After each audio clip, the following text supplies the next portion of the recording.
as I said, there's so many people here. It'd be interesting for me to get to find out a little bit about your motivation as to why you wanted to come on this course.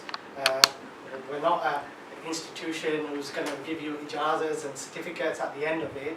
It's just that we want to share this information with you with a view to perhaps increasing your appreciation of the Quran. So would anybody like to share their reasons as to why they thought that this course might be something that they might be interested in? If not, I'm just going to pick. And it's the scientific part of the Quran which has, I think it's very interesting. Okay, so something that you didn't know about, you wanted to find out. A very little knowledge that we have about it. Okay, good. Anybody else want to share?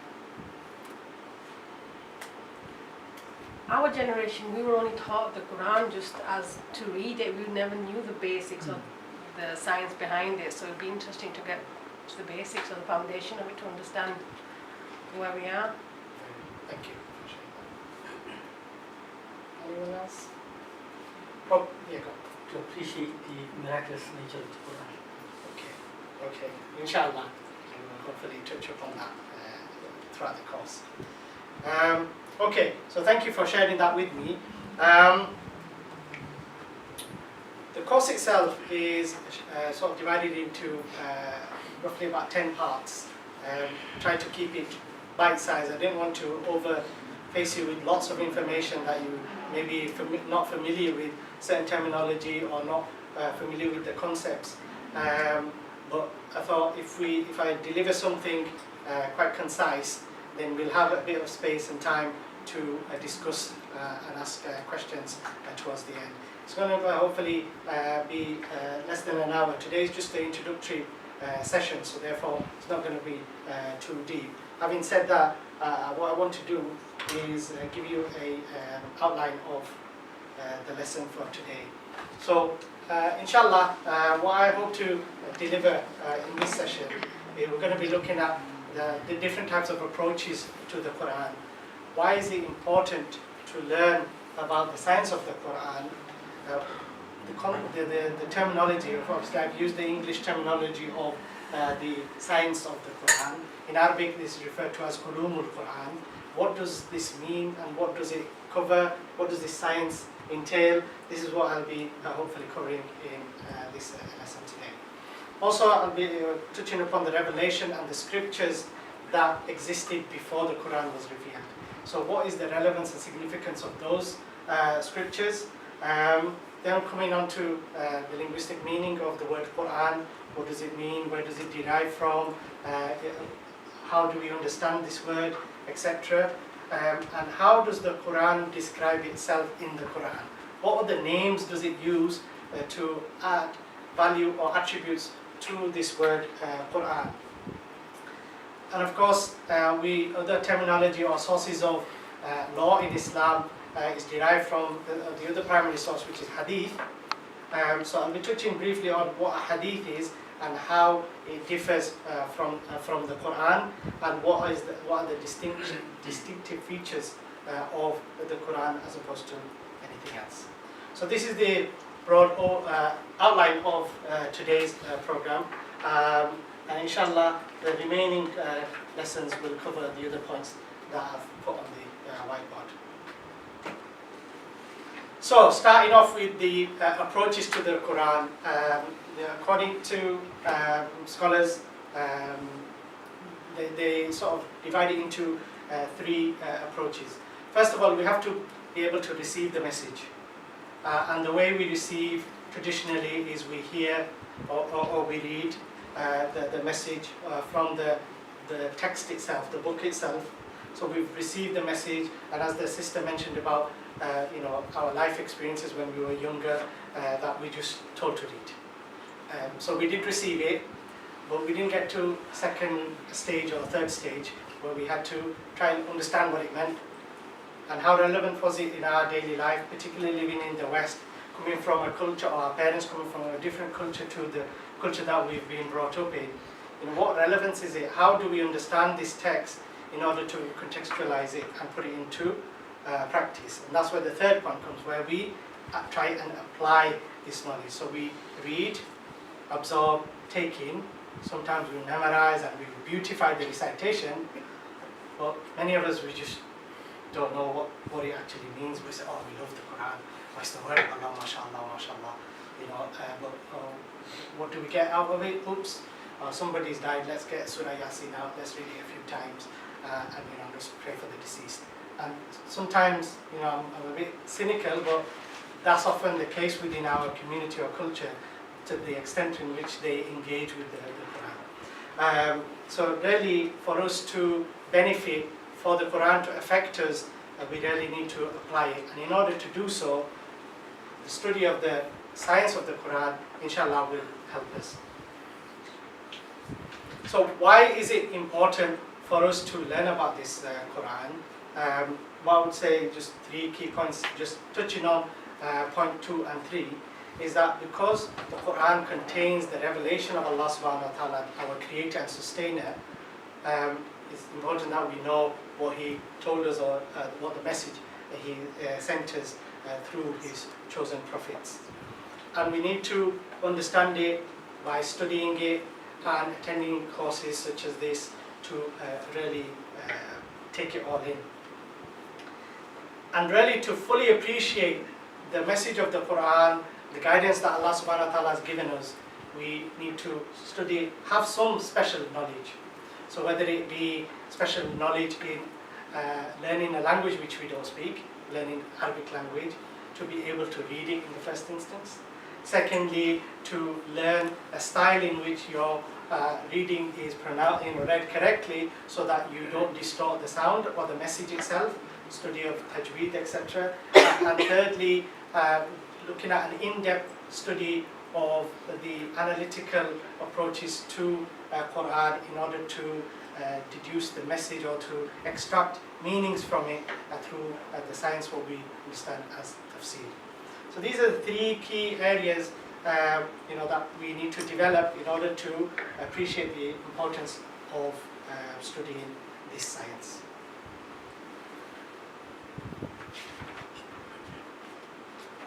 If we do that, then what will happen is that we will gain an insight into the language of Allah subhanahu wa ta'ala, the message that He's given us, the guidance that is in front of us, and we learn to appreciate the Quran more for what it is than just reciting when somebody passes away, or a few verses that we're taught to memorize so that we know how to do our prayers. It's more than that, it's a guidance for mankind. The verse that I recited at the beginning, Alif Lam Mim, this is a book in which there are no doubts, a guidance for those who are God conscious. Sound coming? Yeah. Might be able to see these right at the back. Okay, so let's move on to the first jargon or technical term that we've used. I know amongst us, some of us may have even studied this science, and some people may even be versed more than myself. This serves as a reminder for myself, as it does for those who have already studied this science, and maybe those in that category may be my assistants throughout the course, inshallah. So let's look at the word ulum al-Quran, roughly translated as the science of the Quran. It's used as a means of the accomplishment for the second stage that I mentioned, the understanding and application. The understanding message and the understanding of its setting and circumstances. And this science has a wide coverage. The scope of this science is quite wide, and the ones that have been narrated to us through Prophet Muhammad is as follows. But before I go on to the scope of the study, what I want to say is for us to understand the terminology. Ulum al-Quran is the science of the Quran. When we say the science of the Quran, we know that the Quran has a lot of science in it. So when we're saying ulum al-Quran, we're not looking at the geology of the mountains or the rivers that are mentioned in the Quran. We're not talking about the physics or the study of astronomy the constellation and the alternation of the sun and the moon. We're not talking about that when we say the science of the Quran. It's not science in terms of the discipline in which you, how do you define it?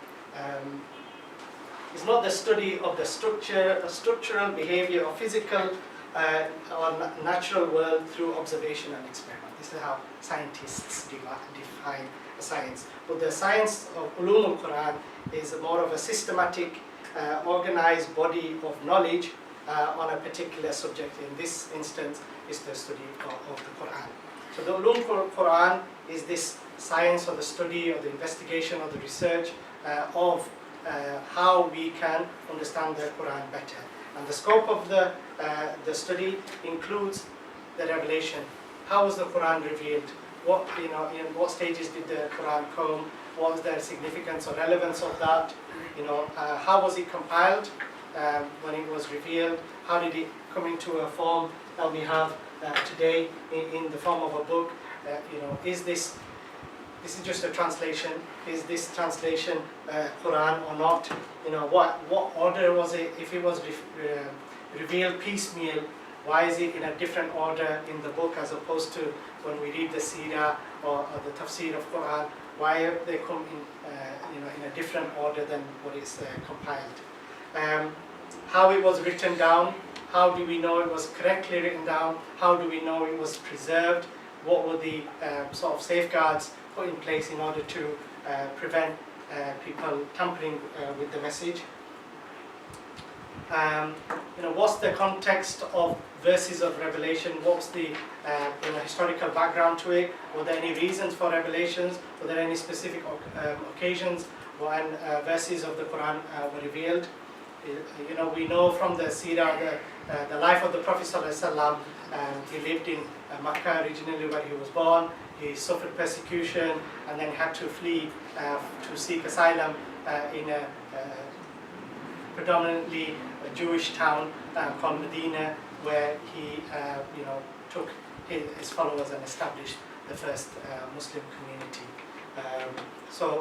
What's the relevance of the verses that were revealed in Mecca as opposed to the verses that were revealed in Medina?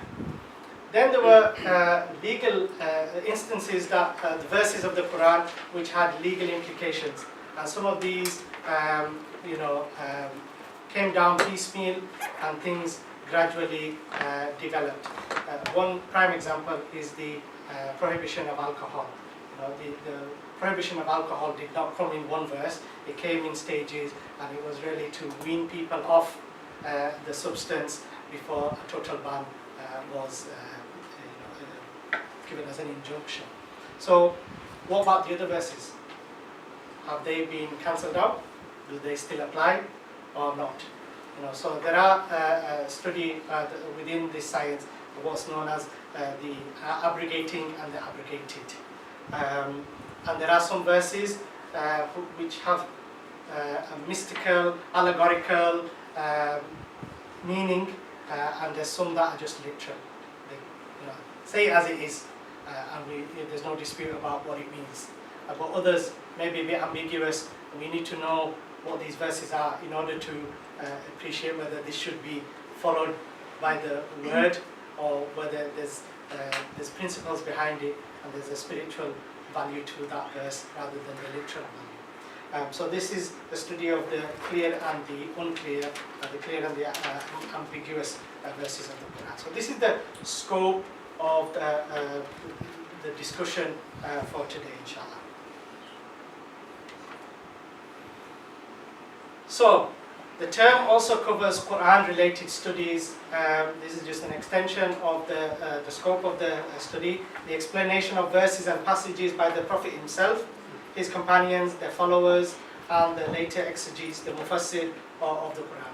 So it also incorporates those people who commentated on these verses, and the compilation of their comments were put into book forms, and through them we receive information about this science, how the Quran, how we get to understand the historical development of the Quran.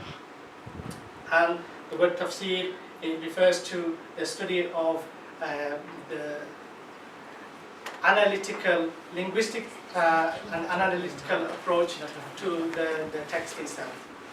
It's more advanced and not going to be discussed in this study. It's a separate study itself. There are different approaches to understanding the Quran, different types of tafsirs.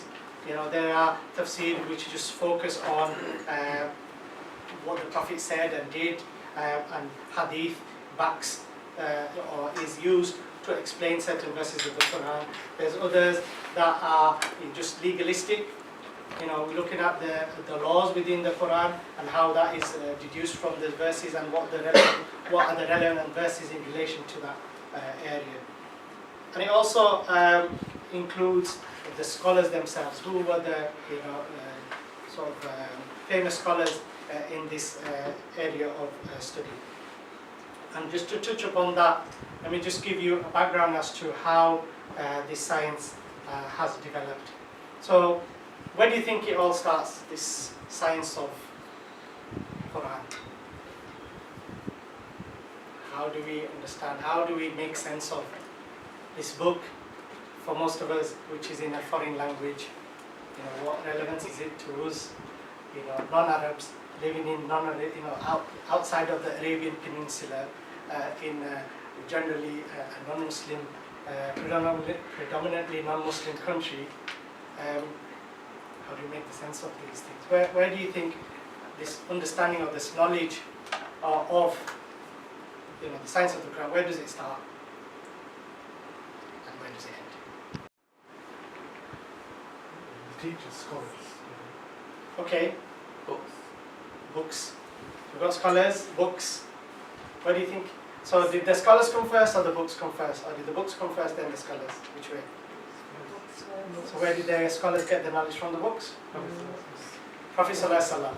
Okay, so the science, or every science within Islam starts off with the Prophet Muhammad Sallallahu Alaihi Wasallam. So when the companions didn't know something, they go to the Prophet, oh Prophet, what does that mean? Or I've got this problem, and the Prophet may not know the answer. He might wait a few minutes, he might wait a few hours, he might even wait a few days, and a verse is revealed in response to that question that people put to the Prophet. And when they heard it, or the Prophet explained it, then they realize, oh yeah, this verse means this. It doesn't mean that. So this is how it starts. So it starts with the Prophet, and then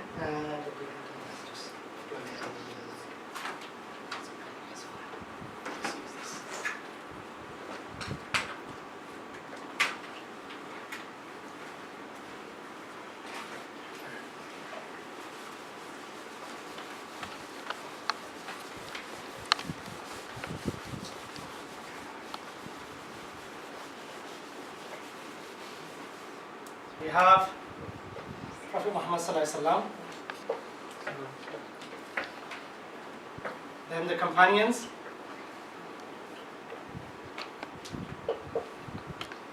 then somebody said books, okay. And generally then those books are rewritten, expanded, summarized, passed on down the line. So that's generally how the science has evolved. So from Prophet Muhammad Sallallahu Alaihi Wasallam, the companions, they saw explanation from the Prophet himself. Some of them wrote it down. Some of them had expansive knowledge about the Quran itself. Does anybody know of any Sahabas, companions, friends of the Prophet that were specialists in this field? Osman, okay. He was involved in the compilation. There's some early heavyweights. Hazrat Ali. Thabit, yes, he's a scribe. He was involved again in the process of compilation. Ali radiallahu anh is one of them. His cousin. Abdullah ibn Mas'ud. Yeah, Ibn Mas'ud.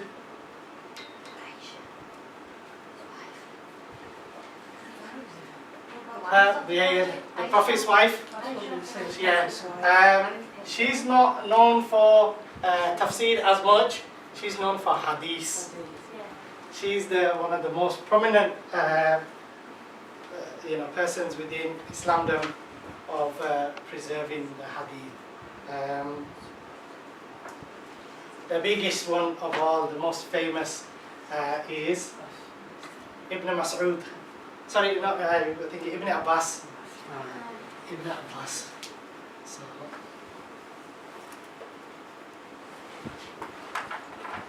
So these are the three heavyweights of tafsir at the time of the Prophet. Because they were so close to the Prophet, when other companions wanted to know what this verse meant, Ibn Abbas would say, I know exactly whether it was day or night when this verse was revealed, what the reason for these verses were revealed, where the Prophet was when he was he had that encyclopedic knowledge to be able to give some more information about the verse and its relevance. Ibn Mas'ud memorized most of the Quran from the Prophet. So he was one of the greatest preservers of the linguistic preservation of the Quran. He learned directly. Prophet ﷺ was Ibn Mas'ud's direct hifz teacher.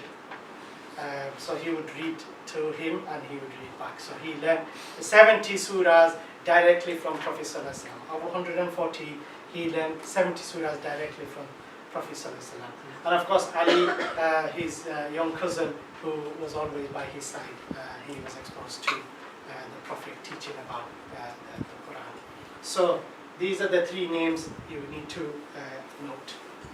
So after the demise of the Ali radiallahu anh, the fourth Khalif, the Muslim community was expanding, and over the first 100 to 200 years, this science was sort of consolidating and books were being written now.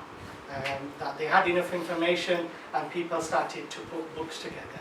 So the first book that was one of the most popular books, there were little papers scattered around, but one person who compiled like an encyclopedia of the science of the Quran was Badruddin Zamakhshari.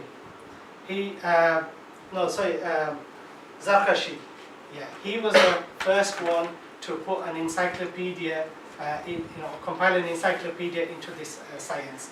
And his book, Burhan fi Ulum al-Quran, was one of the most popular books that was around, one of the earliest books, and we still have access to that. So that knowledge has been preserved, in that book.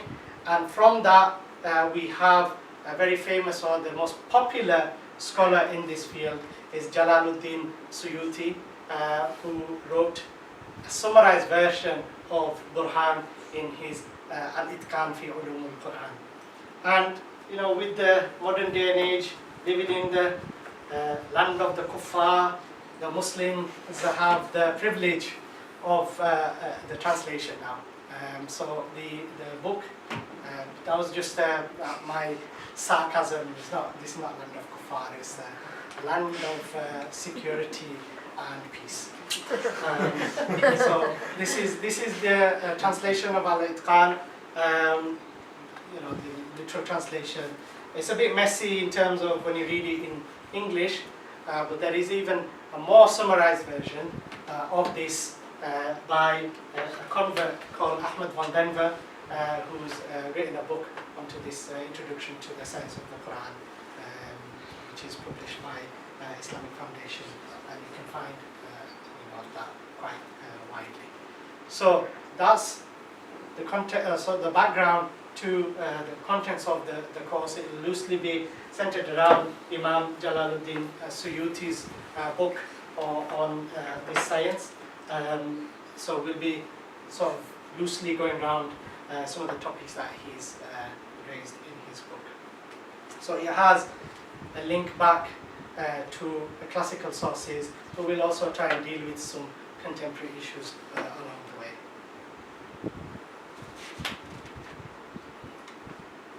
So, next point to raise is the revelation and scriptures before Quran. What about the books before the Quran?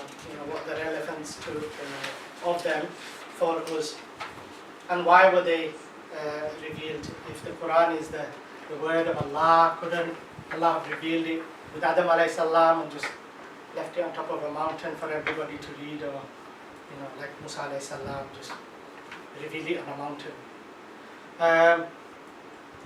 But people have evolved. So we start off with mankind, Adam alayhi salam and Hawa in the gardens of Eden, and God communicates directly with Adam alayhi salam. He says, you're here forever, you're the best of creation. I've taught you all the names of everything, and look, get the angels to worship, bow down to you, and they will bow down. Angel doesn't, I think Iblis doesn't bow down, and he becomes jealous. He's the first racist. He's become racist towards someone that's different to him, just because of his form.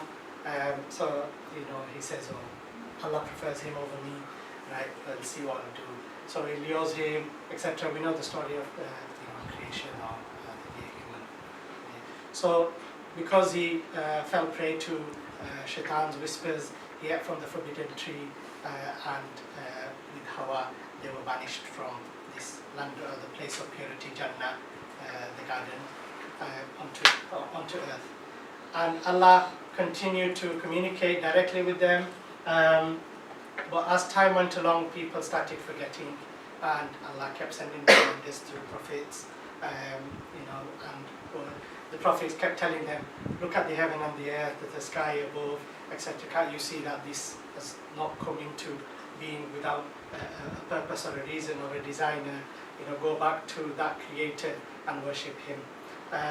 But as human beings, and even to some extent ourselves, says, well, I'm on this earth, I could do anything I like, and this Western society tends to promote that, you only live once, you can do anything, you're invincible, you're Superman, and all these things. Why are the aliens? Why is this concept of alien? The alien for me is to make humans feel special. And the alien, something from outer space, will communicate because we're so special that they have to communicate with us. So it's this, the human psyche, the pride of mankind just sometimes exhumes us, and we start worshipping ourselves. So the man's pride needs to be controlled and needs to be guided back onto humility and obedience to Allah subhanahu wa ta'ala, and hence Allah gives guidance through the prophets and the books. So Allah constantly guides mankind back to the straight path through the messengers, sends hundreds of thousands, he sends numerous scriptures, and then finally the one that's been preserved in its original form, the Quran, is left for us as a book of guidance. So, moving on to that then, the Quran, what does this word Quran mean? Before I go on to that, what does Quran mean? What does it mean to you guys and girls? Guidance. Anything else? The words of God. Sorry, The words of God. words of God, yeah. As I've said, it's Kalamullah. Information as well. The information and the guidance, the revelation, okay. So my question to you then is Quran the book?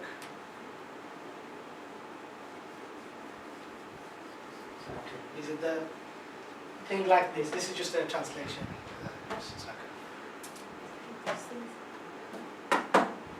Does it cover a few pages, handwritten or printed black ink? Is that what the Quran is? What is the Quran? Things that happened and taken place. So is it events?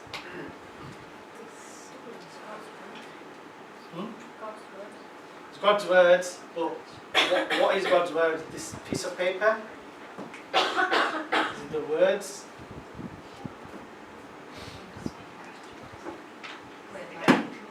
Is it the guide? Well, what's the guide? The book? Is it a book? The message. Is a message? Where's the message in the book? The book is just a form of the Quran. So written from, if we look what the original, when it was revealed originally, it was revealed in words from word of mouth. And then it wasn't written down straight away, it was written down afterwards. So what? It's preservance of the Quran. Okay. It means to preserve, or another means of to preserve is through Huffaz. So there's different ways of preserving. Yeah. So we've got two answers there. Which one is it? Now you said the Huffaz, so there's no book, is people. Yeah. Is the Huffaz the Quran? Or is it because it's written down in the book and the book is the Quran?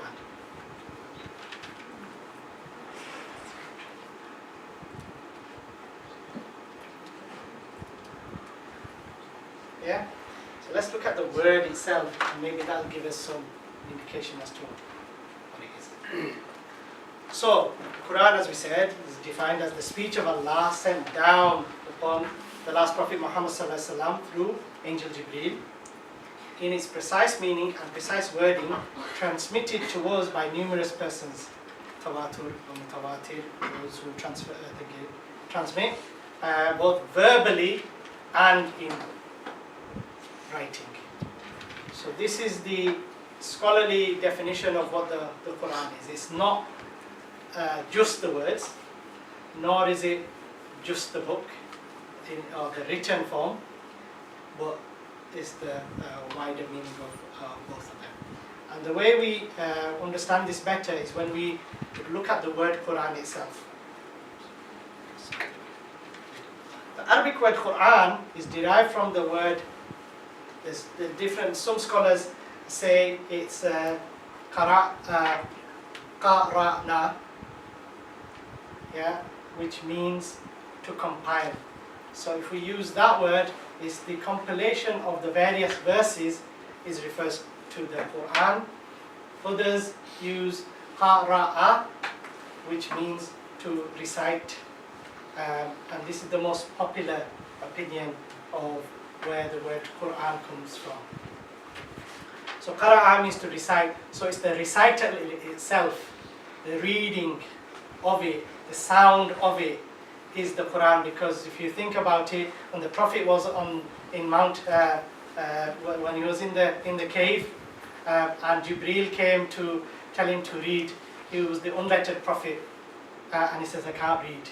So if he can't read, what did he read or what did he say? That's a different debate. Did he actually read? If he can't read, what did he read? Then could he read? And then did he forget? Yeah? So the angel Jibreel asked, read, and he says, can't read. So he asked 3 times and gave him a big hug and probably forced him, said, right then, I give up. Or thinking, what shall I read? And then the angel showed him from the Lawh Mahfuz the tablet, and that was read to him, and the Prophet read back. So this is what the Quran is, the sound, the speech of the Quran, not in the form of written, but the words themselves. So the Arabic word Quran is derived from the root qara'a, which has various meanings such as to read, to recite, and the Quran is a verbal noun from that root word, and hence it means the reading, recitation, or the recital. And the word refers to the revelation from Allah, not always restricted to the written form in the shape of a book, as we have it before us today. However, it means revelation to Muhammad ﷺ only, while revelation to the other prophets have been referred to by different names, like Tawrat, Zabur, Injil. Those are specific books of revelation. But the Quran itself, because it's the word of Allah, it hasn't been contained. Because then if you say it's the word of Allah, where saying Allah's words can be contained, and Allah is, most powerful, and we can't contain him. But this is his speech that we read and hear. So there are other ways of understanding the Quran, and we do that by looking at some of the other names that the Quran itself gives within the Quran. And some of the names that it uses are such as Furqan, the criterion, Tanzil, the one that's sent down, Dhikr as a reminder, Kitab as the book of the scripture. So let's look at Furqan, the criterion. What do you understand by criterion, and what does it, how does the Quran fit that term? Can anyone help?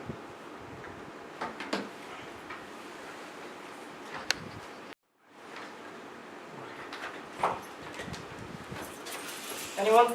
Furqan, criterion. Let's just do a discussion on the English word itself. Huh?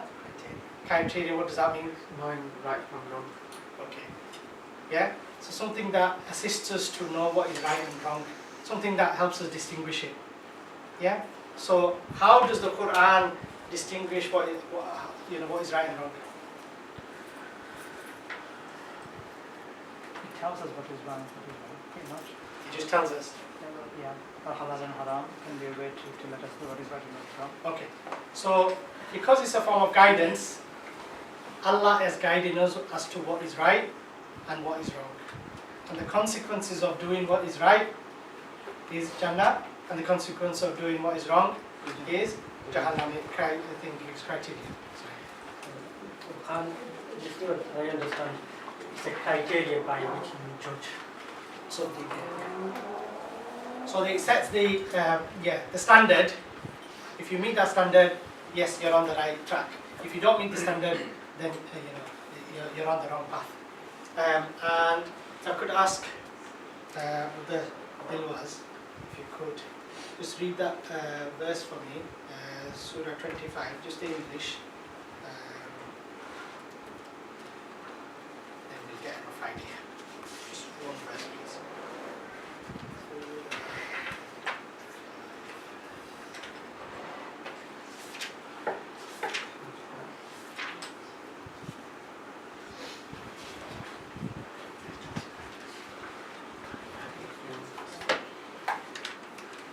Just 3 verses. 1, 2, 3.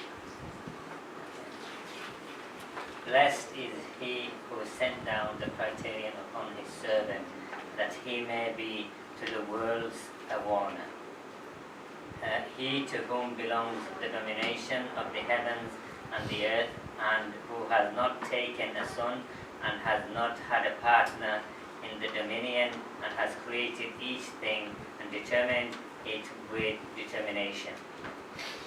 But they have taken besides him gods which create nothing while they are created, and possesses not for themselves any harm or benefit, and possesses not death or life or resurrections. Okay, exactly.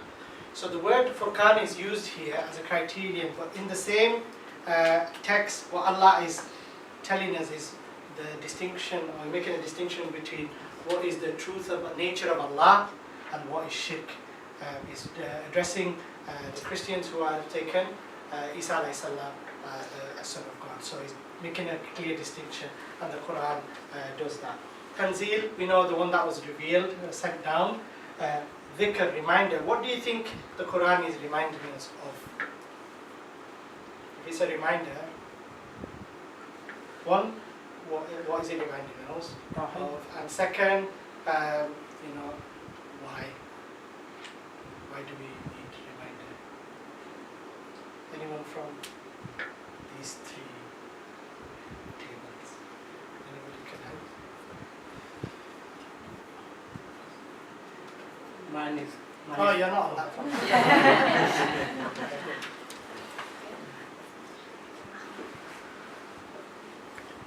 No? Give up? Okay, the next 3 then. Anybody from the far? Because we forgot, that's why we need the reminders. Sorry, we? If we don't read again and again, we forget what is Allah's message.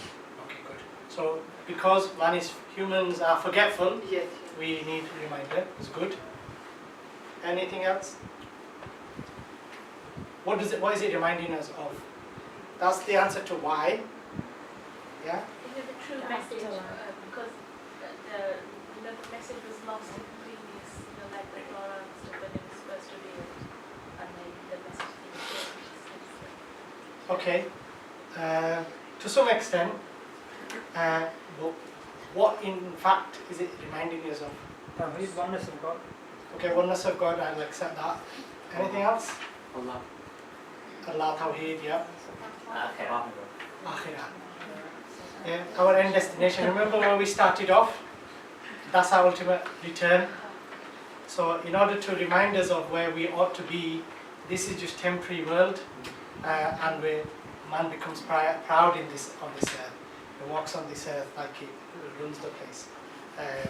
So he needs to humble yourself, and the end destination is somewhere else. So there's a constant reminder, and the dhikr itself is particular in the last two juz of the Quran, where the constellation is referred to, the heaven and the earth, so they're always reminded. And this is the reason for that is because Muhammad faced the Makkans at that time. Most of the surahs at the end are from Makkan period, and constantly reminding about Allah being one, get rid of your idols. I am a prophet, I'm not a madman, I'm not a poet, I'm not a magician, I am a prophet. Allah has chosen me to pass this message, to warn you of what's going to happen, and to give you glad tidings if you believe. Yeah? And the concept of heaven and hell. So constant reminder, dhikr, and that's why as one of the best forms of dhikr, there's different forms of the dhikr. One of the best forms, which Allah tells us in His own word, in His own book, is to read the Quran. So it helps you to remember what your purpose is. And of course, the physical form, the kitab, ذَلِكَ الْكِتَابُ لَا رَيْبَ فِيهِ, which there is no doubt. Allah uses that terminology. Other references, Nur, giving you light towards the path. Huda, guidance. Rahma is the mercy. The mercy itself is often suggested that is Islam. Majid is the glorious one that's come from Allah subhanahu wa ta'ala. Mubarak is giving good news, or is blessed. Bashir and Nadir, the bringer of good news, or the announcer, and the warner. So all these help us to understand what the Quran itself is. Okay, coming towards the final parts of this lesson today, let's quickly look at Hadith. So what distinguishes the Quran from the Hadith? What is Hadith first of all? Then we'll know how we compare it to Quran. Okay, sayings. So when you say Sunnah, what's Sunnah? Sayings, the actions, the traditions or the practices. From Prophet Prophet Sallallahu Alaihi Wasallam. So all those sayings, the doings, the actions, the tacit approvals or the quiet approval, the way he looks is also referred to as hadith. Even some of the letters that he dictated to some of the leaders of the world at that time also considered part of hadith. So that's what hadith is. So we can see a stark difference between that and the Quran.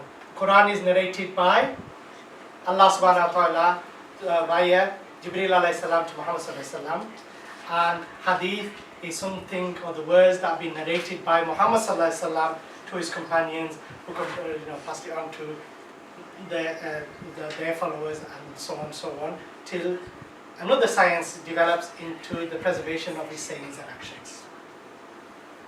So the hadith can be said to be what the Prophet said, what he did, what he approved in other actions, also about his sifat, his characteristics, the shama'il, his personality. All those things are sort of in the round of the understanding of hadith. So what's the difference? Like I said, one is from Allah narrating to the Prophet, and hadith being the words that are narrated by the Prophet to his companions.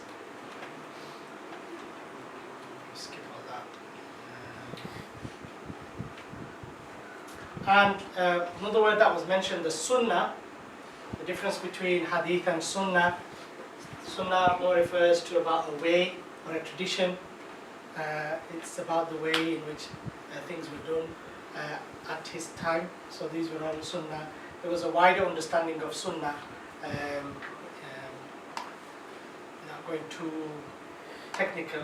From Abu Hanifa's time to Ahmad bin Hanbal's time, there was a slow or a slight change in the meaning of Sunnah. But generally speaking, it's what the Prophet did and how the Prophet, the companions saw what the Prophet did and how it was recorded. So how is that so much different from the hadith then? It's just another element of that. It's the practical rather than the spoken words. If the Prophet did something, it's his tradition. Yeah. But the last part of the hadith, you said what the Prophet was like, the sifr. Yeah. So isn't that part of the sunnah then? If he did something, yeah. If he kept a beard, that would be his sunnah. If he said keep a beard, that would be the hadith. Another way to look at it is you can look at everything that the Prophet ﷺ did, part of his sunnah, that's part of his tradition. But not everything was recorded or documented. So that which had been documented, you can say this is hadith. Documented and backed by narrators who are of trustworthy. So as I was saying, that the Sunnah was very wide in Abu Hanifa's time, because when the companions came to Iraq, where they based themselves, they saw Sahabas doing things, and when they did things, they said they saw the Prophet do it. So they haven't seen the Prophet himself do it, but they accept that that was the Sunnah of the time. As we get towards Imam Malik says, we only accept the practice of the companions who lived in Medina, because they must have been around the Prophet longer than everybody else. So we'll only take Medinan practice as the Sunnah. Imam Shafi says, oh no, it has to be specific to what the Prophet said and did. So it becomes the... And Imam Ahmad bin Hanbal, then he just says, yeah, it's just specifically to the Prophet saying and whatever's been recorded as the Sunnah. So, these are all debatable. This is not the basis of our lesson today. The last point, last issue regarding hadith is there are some verses known as hadith Qudsi. Does anybody know what they are? Yeah. The hadith Qudsi is inspired from God. Sorry? It's inspired from God, from Allah. The hadith Qudsi.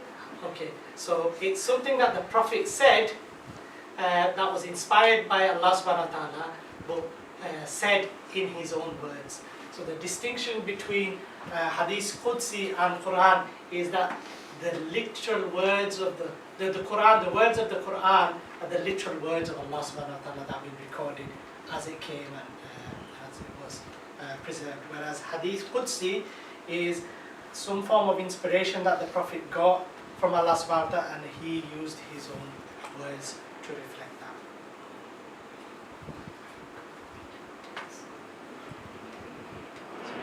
Okay, and the last point I wanted to make was what's the distinctive feature of the Quran. The most important distinction between the Quran and all other works of writing is that the Quran is the speech of Allah, revealed in its precise meaning and the wording through Jibreel alayhi salam, transmitted by many, imitable, unique and protected by Allah himself against any corruption. So the preservation of the message has been guaranteed. Allah challenges whole of mankind to come together to try and come up with any verses similar to that. So just to finalize our lesson today, we started off with limited or no knowledge of the science of the Quran. Through this presentation, I'm hopeful that you've understood how to approach that Quran to be able to take more benefit from it, what the importance of the Quran and the science around it is. Hopefully you've understood what Ulumul Quran means and how it's different from the natural sciences, what the revelation is and how the scriptures existed before the Quran, what the word Quran means. We had nice discussion on that. Other names of the Quran and how the Quran is different from Hadith. So with that summary, I'll end it here.